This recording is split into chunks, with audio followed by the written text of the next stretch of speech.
Hello, this is Team Grain Farmers. I'm Aiden,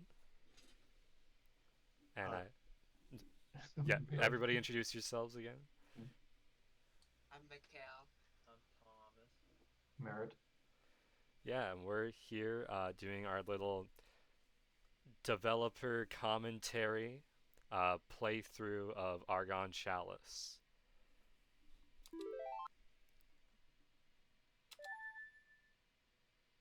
So it, I'm playing right now, so I'm gonna put my name in.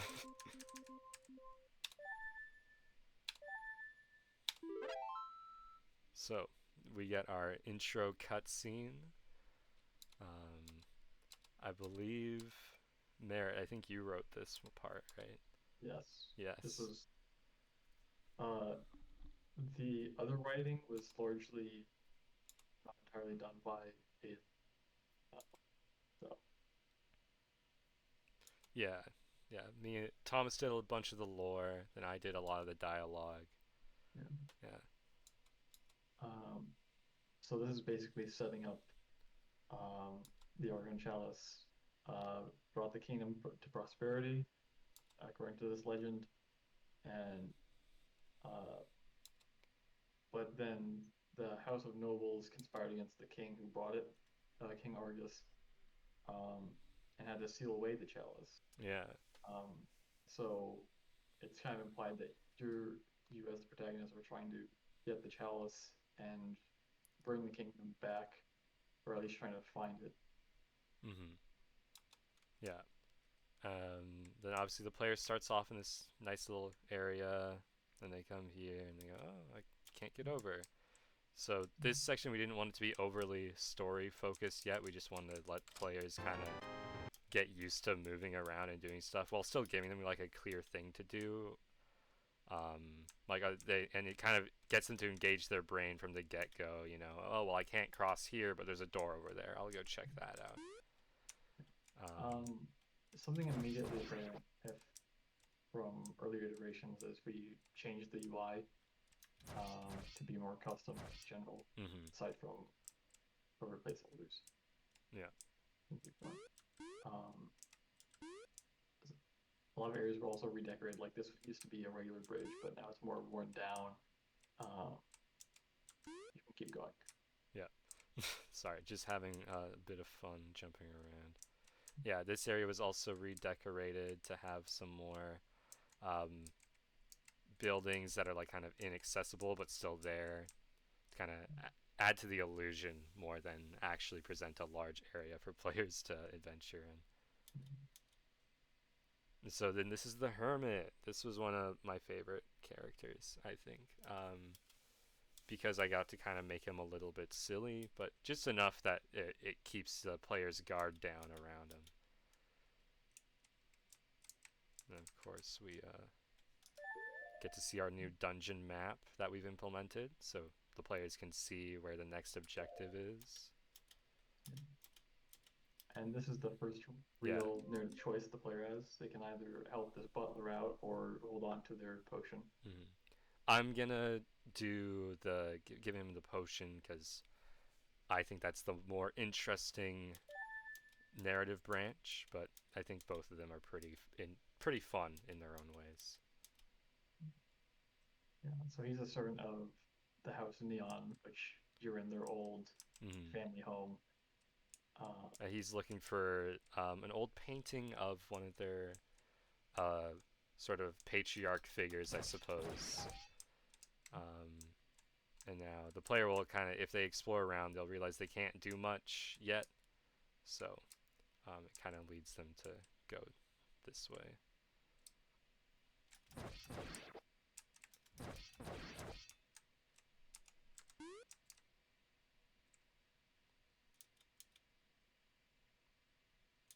So then this is kind of a reason to keep them alive. If you come here on your own, there's still an interesting thing where you know investigate the painting and stuff. But here you get to talk to him again, and he tells you all about the artifact Neos's guidance, which use this alternate fuel source they haven't been able to replicate. And then he goes and grabs the painting because that's why he's here. Oh my, this chest must be where Neos's guidance is hidden. And then, uh-oh, you're ambushed by monsters. So you gotta take them all out. And then Niles thanks you. He's like, hey, you should hold on to Neos's guidance right now. That'll... You'll probably get more use out of it than me. I'm just an old man.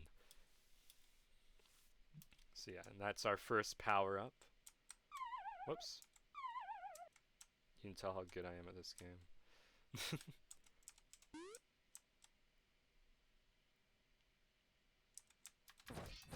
So, I'm gonna really quick run into this room. And now because Now that you can I can light this and ooh, what's this? And here we get one of the nice lore pieces written by Thomas.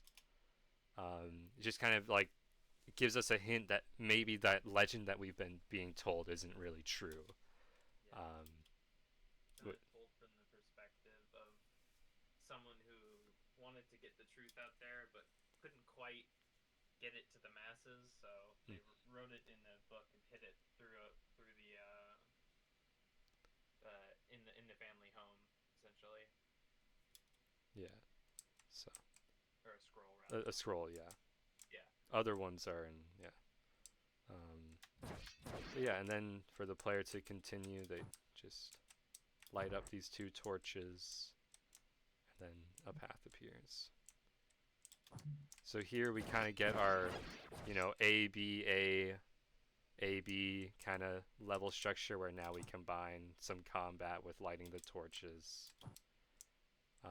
And this is where we meet a new character, Lady Neola. So she's the current leader of the Neon House outside of the kingdom. And she's worried about her butler Niles, so she comes by to check on him. And, thanks to you, he gets to return home safe.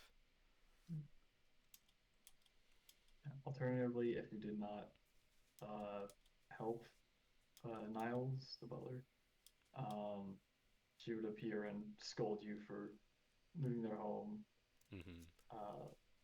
and generally lament over him. Yeah, she'll be pretty sad about it, but she's a bit stoic, so she doesn't she's kind of a little too tough. Maybe she doesn't like to show it, but she also gives us a little bit more clues about the power-ups that we're collecting and about what happened way back when that the legend is based on. So telling us that something about the chalice's magic is what maybe makes the lamp work, and kind of expositing about the conflict between the nobles and Argus a little bit more. And then we find the key and we can go through the door, but really quick I'm gonna heal up using the heart.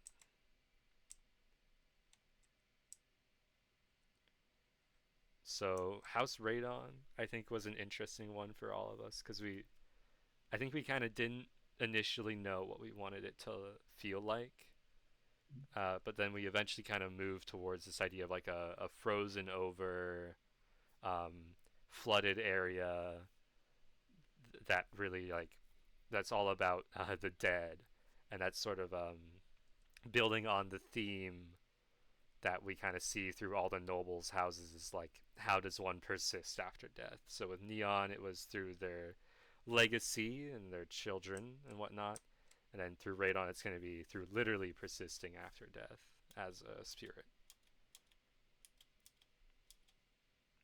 A bit unrelated, but just to touch on team rules really quick. Yeah. Again, in Clark, they did the writing.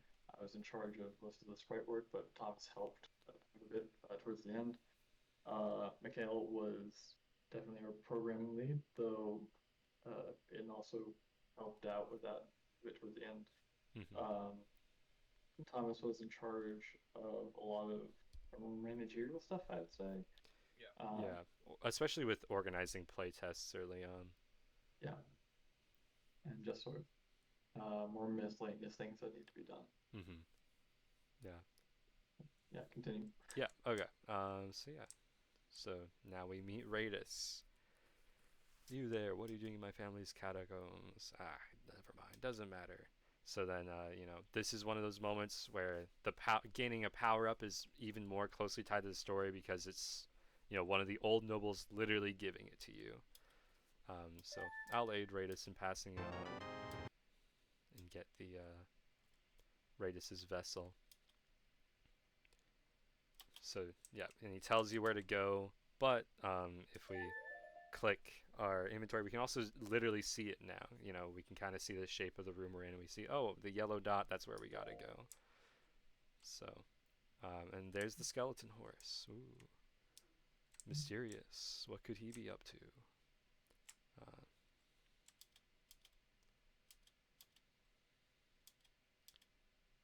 So yeah, then Radis will kind of give more tutorialization about the ice power up. And we felt like this was a really good room designed to help that facilitate that for the player, because there's very few like consequences. They get a mana refill right after doing it. They yeah, it we cut off the paths that they are forced to learn how to use the ice power up a little bit, and of course that's going to be really helpful as things go on, because they're going to have to use it a lot. It's one of our it's one of the mechanics that I think gets expanded on a lot with puzzles. I feel like it's definitely our strongest like puzzle solving mechanic. Oh yeah. Mechanical difficulty. So, yeah. During playtesting, we had quite a few players get close to running out of mana throughout rooms such as this one. Mm-hmm. Because they would try to experiment by like using the combination C and D input to make the big ice block. If you want to demonstrate that at some point here. Yeah, I'm gonna be using it here. Yeah. And so they would use it quite often, which would result in going, oh man, I'm almost out of mana already.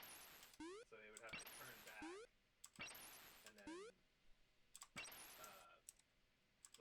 go get a mana refill before attempting the puzzle again. Yeah, and especially because the 3-block one costs more mana to use. Yeah. It's definitely we're definitely trying to encourage players to use it when they need to for like turning around, but not having to use it like too much. Yeah.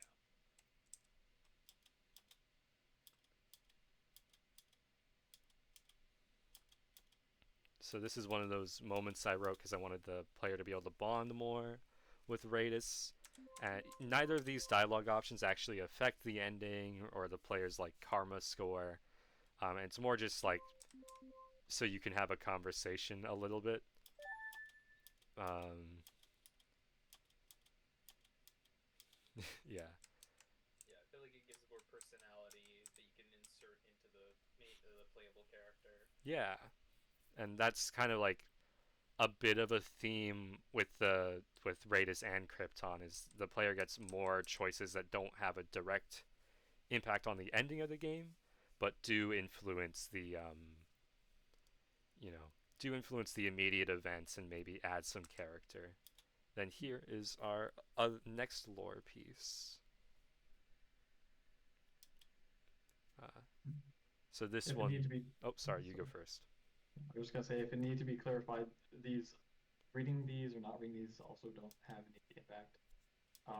It's really just for players who want more context to their action. Yeah. And more subtext and a bit of foreshadowing at times as to how the story. Yes. Yeah. Yeah, I wanted to implement a lot of hints to what actually happened during the kingdom's like downfall, as well as before that. Just to keep the player on their toes about like, do I trust this? Do I trust that? Getting the unreliable narrator kind of. And then this flavor text in particular was written from the perspective of like a celebrant who's lamenting like how great the rituals and the guess the culture of their world was Mm-hmm. before it happened, quote unquote. um, and it hints towards that the king brought a blight upon the land instead of what was perceived as like riches. So it's Mm-hmm. like, what do you believe? It's definitely lore entries that I think work really well because the player, like, they get told like a new piece of information, but it's by someone who clearly already doesn't like the king, King Yeah. Argus. So it's like, well, is it because they just don't like King Argus, or is it, Yeah, is there it's like, a more, like, is there a real reason behind that? mm-hmm. And then also the player unlocks shortcuts once in a while, especially if there's a particularly difficult puzzle like that last one, because we don't want players to have to do it in reverse. They might find that even harder or more frustrating. So we implement things like that. And then here's where we get introduced to the idea that Raidus had a powerful steed named Barkin. Um, and then you go like, oh, I saw that skeleton horse earlier. Is that maybe what it is? And he tells them about, how Raidus can identify them if they can catch up to it. So it starts running off, and then the player has to start catching up, bam. Um, and then there we go. Raidus can go, hey, you were right. There's that small scar on the left side of his mouth from one of our many close calls. We kind of get one of those. Uh, I'm forgetting the name. Hachiko, I believe, is the name of the dog that waited at the train station. Kind of one of those stories, which I think are always really, really tug on my heartstrings. So I wanted to include a moment like that to really, to keep adding that emotional weight to Raidus. And then here again, the player, while they don't really have a choice, they do have to make an action for the game to continue, because that's, like, this is supposed to be the player speaking one of these prayers to help Radon pass on, or Raidus pass on.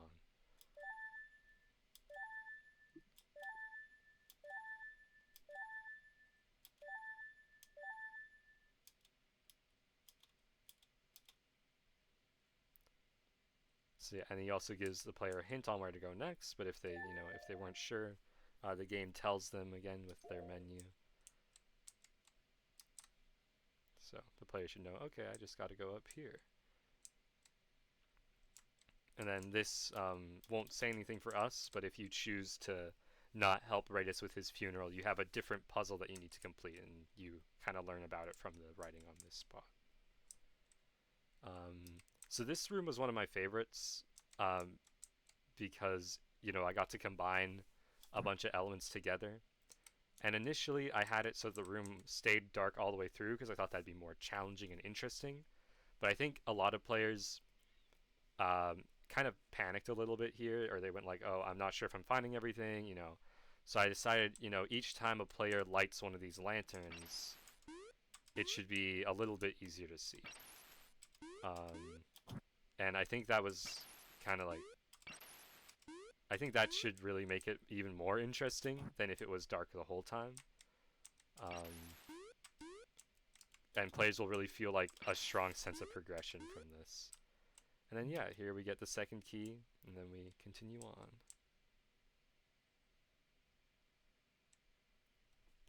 So the hermit comes back, gives you some praise, he's like, wow, you're doing really good. And he's like, okay, but be careful. This place, I felt like we should give some exposition to what kind of place it is, because it can be a little jarring. But there's some sort of magic, science, alchemy mix in the setting here to try and inject some more interesting plot beats. And then this also comes back to that whole idea of how can one persist after death? Well, maybe one can make a alchemical copy, sort of like an AI version of themselves, like we get in a lot of sci-fi. So we meet him right away. Here's Cryptus, the alchemical copy of Lord Cryptus of House Krypton. And he's his text is all glitching out because he's on low power mode.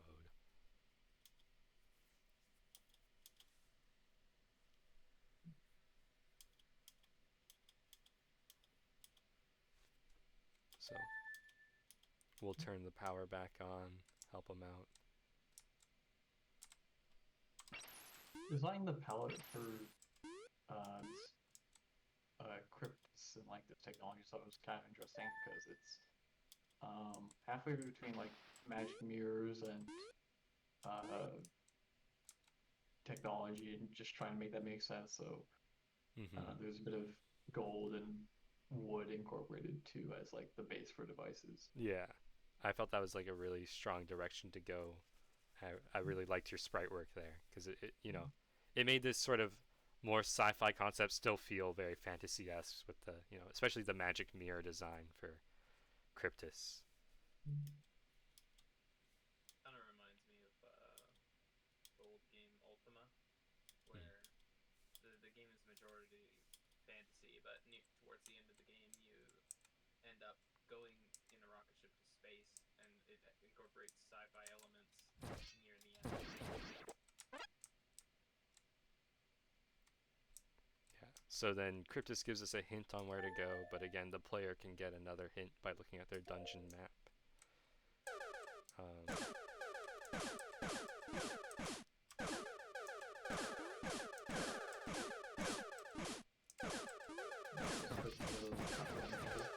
Yeah, this room's very noisy, but we also get a lore entry here.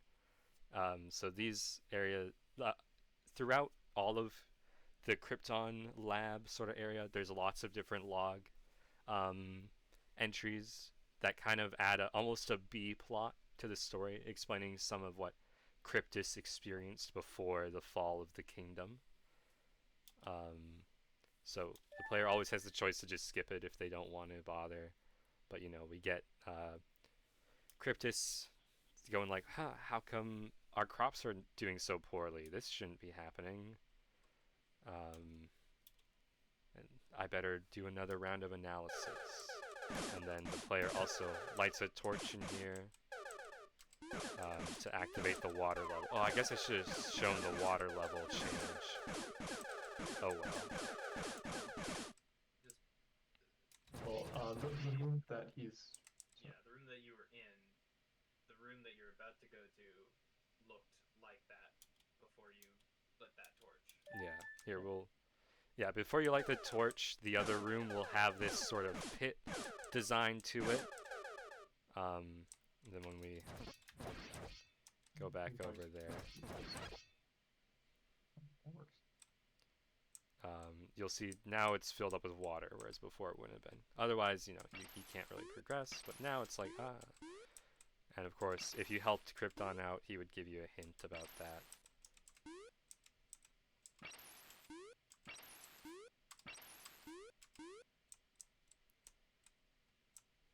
Then here, we get the catalyst. Then we also get another journal entry plus teleport. So this way players can skip that puzzle if they found it difficult, or like skip going through it again if they found it difficult. But we'll read the lore entry.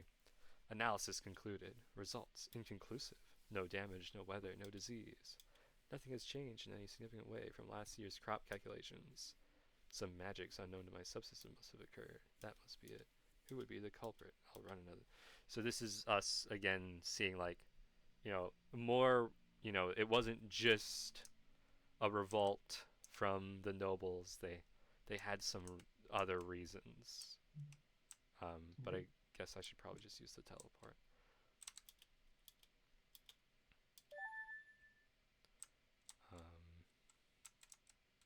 Now that we have catalyst here.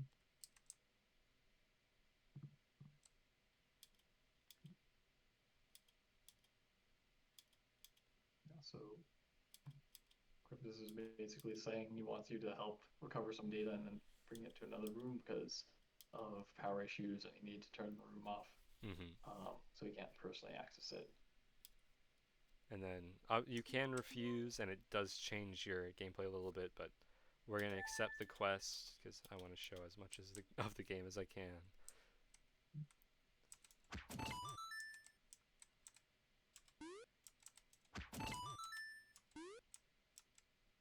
So a lot of these are more levels, kind of like getting the player used to using the catalyst. Then this one's a bit more of a, focusing back on the, the vessel once more. Give the players a break from doing the same thing too much. But it's still included, just in a very easy way. And then this is our data tower.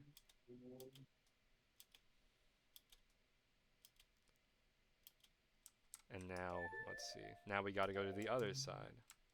But now there's this nicer, easier way back where, we can't screw it up and fall off very easily. And same here. Although it's probably faster just to do the jumps.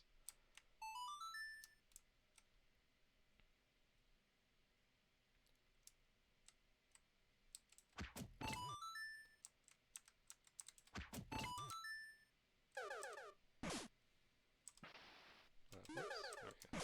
So this is maybe our most, what's the word? The most reflex difficult puzzle. You gotta jump, quickly hit the arrow, and then get out of the way in time.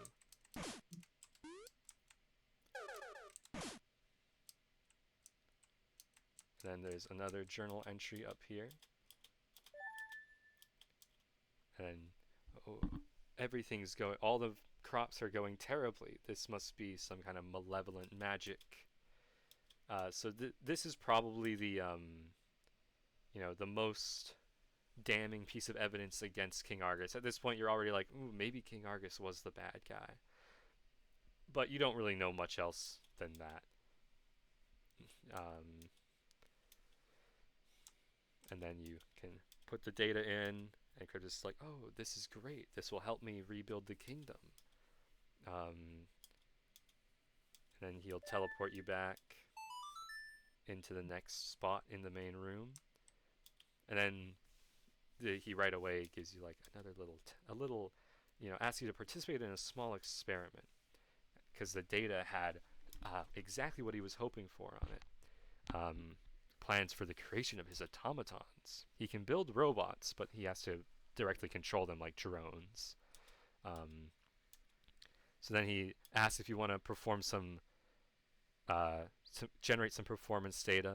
And I was really worried about players not having enough health and stuff, so I was like, oh, I better just, I won't tell them, but, if they accept, they get a full heal and full mana, so they can easily, or not easily, but still have a lot of tools at their disposal to get rid of for instance, I can freeze them, and I can also use the catalyst. See, got one there. And then the player can't really die in this section. Cryptus will conclude the experiment if it gets too dangerous. So if the player gets too low health. Yeah, ultimately we want to keep the difficulty relatively low without being trivial, because we decided in general we wanted the focus to be a lot more story stuff. Yeah. We wanted, a more casual audience to be able to approach this game fairly easily, but, the main enjoyment is from the story and from your choices and how they affect it. So it's still, even if the gameplay is kind of easy, it can still be a nice, relaxing experience to some players. And so this is the moment where we see how, through the lore entry, how Cryptus's power got turned off by Argus. So and we get some binary, classic robot getting hurt kind of moment. Yeah, he could only squeak out binary, couldn't even get the correct English out. And that was our last level. So now we're kind of getting into the final scenes. And he's like, "Oh, here, let me take the keys, and I will, you know, this is the door that leads to the Argon Chalice. With it, some hope for this land to prosper once more. Too bad you won't be there to see it."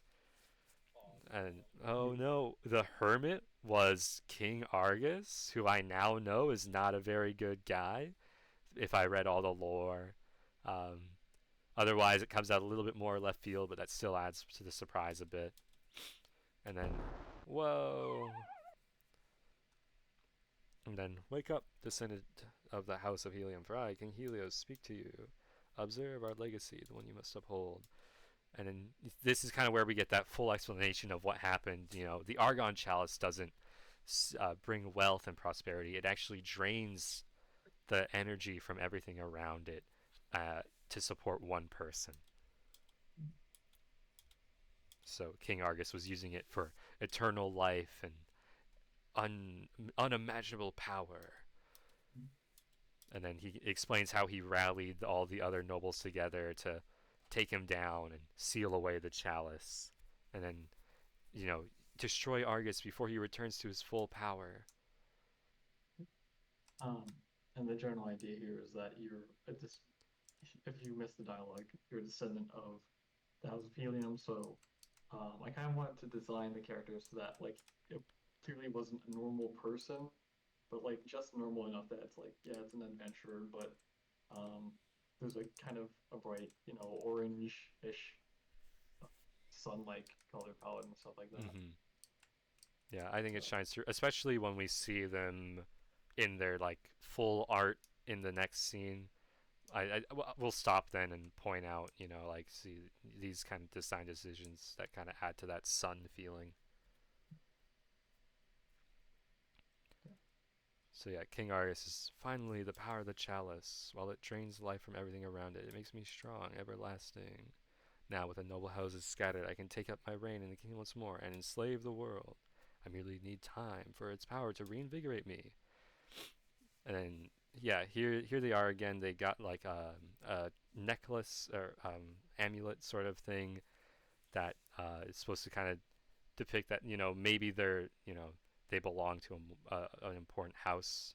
You know, they've got some kind of strong jewelry, and then their sword also, now that they've realized that they have that Helios power, is on fire, you know, using some magic. I use power of the chalice to seal the entire temple under the earth, so the sun would never see it again. There's no possible way any helium blood survived. No matter. It took the combined effort of every noble house to take me down the first time. Even if I haven't returned to my full strength, you'll be no challenge.